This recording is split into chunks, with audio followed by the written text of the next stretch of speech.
할렐루야. 한 주간 안녕하셨습니까? 오늘도 비대면으로 각 가정에서 예배를 드리게 되었습니다. 바라기는 주 성령께서 여러분 가정 위에 함께 하심으로 기쁨과 감사가 충만한 예배 되시기를 간절히 축원드립니다. 크리스마스 추리에 대한 기원이 몇 가지로 전해 내려옵니다만 그중 하나가 종교개혁자 마르틴 루터를 통한 이야기입니다. 어느 날 밤중에 루터는 숲속을 산책하게 되었답니다. 그날은 마침 크리스마스 이브였습니다. 그런데 루터는 평소 어둡던 숲이 등을 켜놓은 것처럼 빛나는 것을 보고 깜짝 놀랐습니다. 그는 고개를 들어 하늘을 바라보았습니다. 그랬더니 소복하게 눈이 쌓인 전나무 숲 사이로 영롱한 달빛이 쏟아지고 있었던 것입니다. 어둡던 숲에 달빛의 향연이 벌어지게 된 것입니다. 루터는 여기에서 중요한 깨달음을 얻었습니다. 인간도 저 전나무와 같구나. 한 개인은 초라한 존재일 뿐이지만 예수님의 빛을 받으면 세상에 빛을 비추며 아름다운 삶을 살 수 있다는 깨달음이었습니다. 루터는 이 가르침을 사람들에게 설명하려고 전나무 하나를 집으로 가져왔습니다. 그리고는 나무에 눈 모양의 솜과 빛을 발하는 촛불과 등을 장식했습니다. 이것이 바로 크리스마스 추리의 기원입니다. 저는 오늘 본문 말씀으로 빌립보서 4장 4절로 7절의 말씀을 듣겠습니다. 그런데 이 빌립보서는 흔히 옥중서신이라고 말합니다. 그러니까 바울이 빌립보서를 쓸 때 감옥이라는 고난과 역경 속에서 기록을 했기 때문입니다. 바울은 자신의 고통이 얼마나 컸던지 빌립보서 1장 23절로 24절에서 이렇게 토로합니다. 내가 그 둘 사이에 끼었으니 차라리 세상을 떠나서 그리스도와 함께 있는 것이 훨씬 더 좋은 일이라 그렇게 하고 싶으나 내가 육신으로 있는 것이 너희를 위하여 더 유익하리라 하는 말씀입니다. 한마디로 세상을 떠나서 그리스도와 함께 있고 싶다는 것입니다. 그만큼 고통스럽다는 것입니다. 그러나 빌립보 교우들을 생각하며 버티고 있다는 것입니다. 지독한 고난과 그로 인한 고통 앞에 처한 사도 바울의 인간적인 솔직한 고백이 아닐 수가 없습니다. 자, 그런데 그럼에도 불구하고 사도 바울은 오늘 말씀을 포함해서 빌립보서 곳곳마다 기뻐하라고 말하고 있습니다. 이처럼 바울의 기뻐하라는 말은 막연한 말이 아니고 내가 비록 옥중에서 고난과 고통을 겪고 있지만 기쁨을 놓지 않고 있으니 너희도 기뻐하라는 것입니다. 사도 바울의 이 기쁨은 단지 말로만 하는 피상적인 권면이 아니라 실제적인 간증이요, 일반적인 교훈이 아니라 구체적인 삶의 고백인 것입니다. 오늘 본문에서 바울은 심지어 말합니다. 주 안에서 항상 기뻐하라. 내가 다시 말하노니 기뻐하라. 지금 빌립보 교우들에게 자기 몸으로 그리고 자기의 삶으로 증언하고 있는 것입니다. 그런데 사도 바울은 이 기쁨을 이야기할 때 늘 함께 쓰는 단어가 하나 있었습니다. 그것은 다름이 아니라 항상이라는 단어입니다. 오늘 말씀과 더불어 빌립보서 1장 4절의 말씀입니다. 간구할 때마다 너희 무리를 위하여 기쁨으로 항상 간구하면. 데살로니가 또 5장 16절로 18절 말씀입니다. 항상 기뻐하라. 쉬지 말고 기도하라. 범사에 감사하라. 이것이 그리스도 예수 안에서 너희를 향하신 하나님의 뜻이니라. 실제로 우리는 기쁠 땐 기뻐하고 슬플 땐 슬퍼하고 또 화가 날 땐 화를 내며 살아갑니다. 이것이 우리의 일상사가 아니겠습니까? 그러다 보니 이 항상이라고 하는 단어가 걸림돌이 됩니다. 아무리 인격적인 사람일지라도 항상 기뻐하기란 불가능하기 때문입니다. 그런데 사도 바울은 왜 이처럼 기뻐하되 항상 기뻐하라고 말씀하고 있는 것일까요? 분명 무언가 의도하는 바가 있지 않을까 하는 생각을 지울 수 없습니다. 그렇다면 그 의도하는 바는 과연 무엇일까 하는 것입니다. 물론 여기 의도하는 바란 결코 인위적이거나 계산적이라고 하는 말이 아닙니다. 깊은 속뜻이 있다는 말입니다. 자, 그렇다면 바울이 원했던 항상 기뻐하라 라고 하는 그 깊은 속뜻은 과연 무엇이었겠습니까? 바울이 빌립보 교우들에게 그리고 지금 저와 여러분들에게 하고 싶은 말이 과연 무엇이었겠습니까? 그 속뜻은 다름이 아닙니다. 믿음의 눈으로, 영적인 눈으로 세상을 바라보라는 것입니다. 다시 말하면 하나님의 빛으로 세상을 보라는 말씀입니다. 창세기 1장에 보면은 태초에 하나님이 천지 창조하는 내용이 기록되어 있습니다. 그 가운데 1장 2절로 4절의 말씀입니다. 하나님이 이르시되 빛이 있으라 하시니 빛이 있었고 빛이 하나님 보시기에 좋았더라 하는 말씀입니다.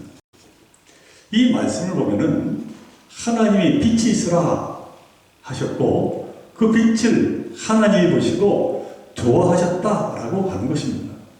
이 말씀은 무슨 뜻을 담고 있습니까? 하나님은 빛의 근원이시라는 것입니다. 그리고 하나님은 혼돈과 공허한 상태 그리고 어둠에 빛을 부여하시는 분이시라는 것입니다.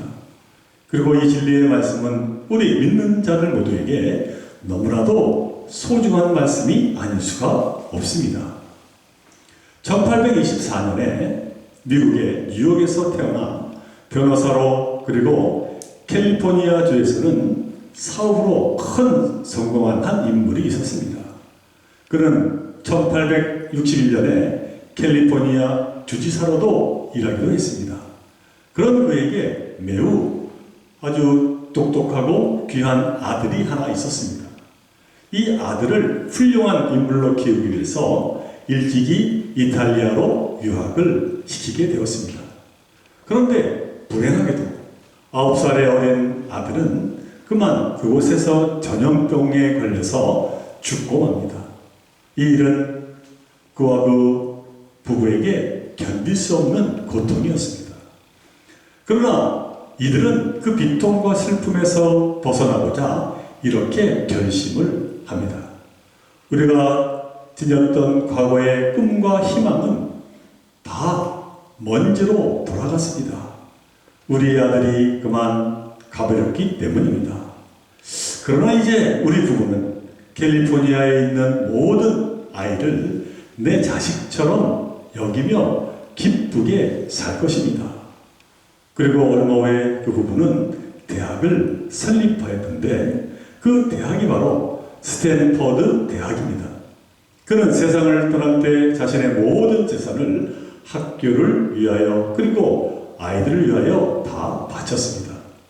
사랑하는 존귀의 성도 여러분, 인간의 마음에 하나님의 빛이 들어가면 슬픔에서 괴로움에서 기쁨으로 나아갈 수가 있는 겁니다. 혼돈과 공허와 그리고 흑암을 이기게 해주기 때문입니다. 이는 하나님의 빛에 속한 자들에게 주어지는 하나님의 은총이 아닐 수가 없습니다.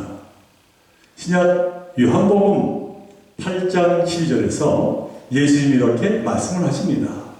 예수께서 또 말씀하시며 이르시되 나는 세상의 빛이니 나를 따르는 자는 어두움에 다니지 아니하고 생명의 빛을 얻으리라. 이런 이야기가 또 있습니다. 1950년에 있었던 일입니다. 영국의 컨테이너 운반선 한 척이 화물을 내려놓기 위해서 스코틀랜드의 한 항구에 닷을 내렸습니다. 그 배는 포르투갈산 포도주를 운반하던 그러한 배였습니다. 한 선원이 모든 짐이 다 이제 부러졌는지를 확인하고 냉동 컨테이너 안으로 들어가게 되었습니다. 그런데 그가 그 안에 있는 것을 모르고 다른 선원이 그만 밖에서 그 냉동실 문을 닫아버리고 말았습니다. 안에 갇힌 선원은 있는 힘을 다해서 이제 벽을 두드렸지만은 아무도 그 소리를 듣지 못했습니다. 그리고 배는 다시 포르투갈을 향해서 떠났습니다. 다행히 이 냉동실 안에는 식량이 충분히 있었습니다. 그러나 그 선원은 자기가 오래 버티지 못하리라 생각을 했습니다. 그래도 그는 힘을 내서 쇳조각을 하나를 들고 냉동실 벽 위에 자기가 겪은 고난을 시간별로 날짜별로 새겨 나갔습니다. 그는 자신이 겪은 그 죽음의 고통을 꼼꼼하게 기록을 했던 것입니다. 냉기가 코와 손가락과 발가락을 꽁꽁 얼리고 몸을 마비시키는 그 과정을 적었습니다. 찬 공기의 언 부위가 견딜 수 없이 따끔거리는 그러한 상처로 변해가는 그 과정을 묘사했습니다. 또 자기의 온몸이 조금씩 굳어지면서 하나의 얼음덩이가 되어가는 과정을 기록했습니다. 배가 리스본 항구에 닷을 내렸을 때 이 냉동 컨테이너의 문을 연 선장은 그만 죽어있는 이 선원을 발견하게 되었습니다. 선장은 벽에 꼼꼼하게 새겨놓은 그 고통의 일기를 읽었습니다. 그런데 놀라운 것은 그게 아니었습니다. 이 선장이 컨테이너 안에 온도를 재보니 온도계는 섭씨 19도를 가리키고 있었던 것입니다. 그것은 화물이 들어있지 않았기 때문에 스코틀랜드에서 돌아오는 동안에 이 냉동 장치가 내내 작동하고 있지 않았던 것입니다. 그 사람은 단지 자기가 얼어 죽는다고 생각을 했기 때문에 그만 생각대로 죽었던 것입니다. 그는 자기 혼자만의 상상 때문에 죽음에 이르게 된 것입니다. 이 시라는 우리의 생각이 우리의 삶을 어떻게 바꿔놓을 수 있는지 잘 보여주는 좋은 예입니다. 이 선언은 환경 때문에 죽은 것이 아니라 환경에 대한 자기의 생각 때문에 그만 죽게 된 것입니다. 그러니까 처해 있는 형편과 처지가 문제가 아니라 그 형편과 처지에 대한 생각이 문제였던 것입니다. 사랑하는 좋은교회 성도 여러분, 생각이 바뀌면은 비록 우리의 환경은 그대로일지라도 우리의 삶이 바뀔 수가 있습니다. 생각이 바뀌면 지옥도 천국이 될 수 있는 것입니다. 오늘 본문에서도 사도 바울은 이처럼 믿음의 눈을 가지고 항상 기뻐하라고 말합니다.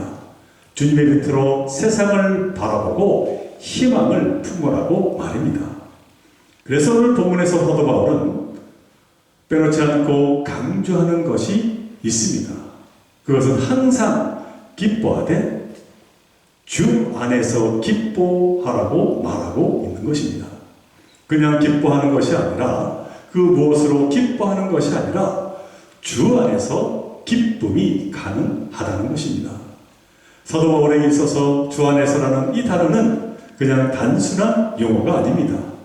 바울에게 있어서 주 안에서 또는 그리스도 안에서라는 이 말이 그의 서신 가운데 무려 132회나 나온다고 합니다. 그만큼 바울에게 있어서 주 안에 살아가는 것은 무엇과 비길 수 없는 은혜라고 하는 고백입니다. 우리가 살아가는데 기쁨에는 상대적인 것이 있고 절대적인 것이 있습니다. 그래서 욕구 충족에서 오는 기쁨, 자기 만족으로 오는 기쁨, 또 잘됨으로 오는 기쁨 등은 상대적인 기쁨이라 말할 수 있을 겁니다.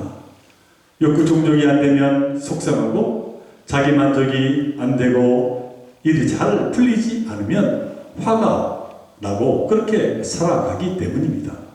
그러나 이에 비해서 주 안에서의 기쁨은 절대적인 기쁨이요 영적인 기쁨입니다. 어떠한 형편과 처지에도 흔들림이 없기 때문입니다. 그래서 사도 바울은 항상이라고 감히 말할 수가 있었던 것입니다. 20세기를 대표하는 신학자 중 한 사람인 폴 틸리라고 하는 사람은 기독교 복음을 당신은 하나님으로부터 받아들여졌습니다 라고 하는 그 말 한마디로 요약한 바가 있습니다. 이 말씀이 무슨 말씀입니까? 내가 하나님께 받아들여졌다라고 하는 그 사실을 의심 없이 받아들일 때 구원의 기쁨이 넘친다라고 하는 것입니다. 그 누구도 줄 수 없는 놀라운 은혜를 경험하게 된다는 것입니다. 그렇게 되면 찬송이 절로 나오고 삶의 감사가 넘치게 된다는 것입니다. 바울이 고난과 역경 가운데서도 기뻐할 수 있었던 비결은 바로 이것이었습니다. 그는 이 세상의 것은 모두 다 잃었으나 단 한 가지 잃지 않은 것이 있었습니다. 그것은 바로 예수 그리스도 안에 있는 기쁨이었습니다. 믿음에 이제 영적인 눈을 가지게 된 것입니다. 이 기쁨이 그에게 어떤 환경에 처하더라도 기뻐할 수 있게 했고 신병에 다가온 모든 고난을 평화로 받아 넘기게 했습니다. 그래서 바울은 옥중에서도 참 기쁨, 참 행복을 몸소 체험했고 우리에게 또한 기뻐하라고 말할 수가 있었던 것입니다. 대림절 기간입니다. 예수 그리스도의 오심을 기다리는 계절입니다. 예수님은 우리를 배척하기 위해서가 아니라 용납하기 위해서 또 벌주기 위해서가 아니라 용서하기 위해서 이 땅에 다시 오셨습니다. 그리고 또 다시 오실 것입니다. 이 기쁨이 계절에 우리가 모두 바울이 체험했던 그 구원의 기쁨에 동참할 수 있기를 간절히 바랍니다. 그래서 우리 모두 기쁨으로 슬픔을 이기고 소망으로 절망을 이기며 감사로 원망을 이기고 행복으로 모든 시험을 이길 수 있기를 저와 여러분 모두에게 간절히 축원을 드립니다.